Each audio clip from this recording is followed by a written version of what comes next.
मनीष जी ने जो पॉइंट उठाया तो मतलब मुझे लगता है वास्तव में मतलब इस एंगल से कभी हम लोगों ने देखा नहीं। हम लोग तो काम करते रहते थे कि दोनों डिपार्टमेंट गवर्नमेंट के पर्पज क्या है दो डिप्रिसिएशन रेट रखने का, इसका कोई जवाब देना, कोई जवाब देने वाला हो कि भाई हमने इनकम कंपनी जेट में इसलिए रखा है, इनकम टैक्स रेट में इसलिए रखा है। कोई ना कोई तो कारण होगा कि भाई हमने दो रखे हुए हैं, हम एक बार जोड़े एक बार घटाएं। हमको जब उसका हम लोगों का काम मैट की क्रेडिट लेनी है तो हमको तो एक बार उसको घटाना, एक बार जोड़ना। मतलब सरकार अपने काम को व्यापारियों और जो प्रोफेशनल्स है उनके ऊपर डालती जा रही है।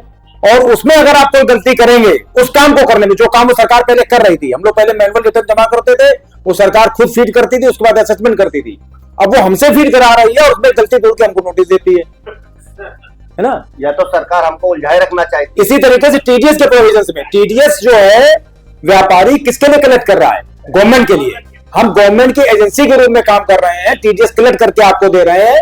एक काम और आपने हमारे ऊपर बढ़ा रखा कि आप हमारा टैक्स भी वसूल करके हमको दीजिए, और उसमें कोई गलती करते तो कितनी पेनाल्टीज हैं, कितनी लेट फीस है। तो ये जो प्रावधान है, हमें लगता है ये व्यापार को और व्यापारिक गतिविधियों को, उद्योग को बहुत ही हतोत्साहित करने वाले हैं।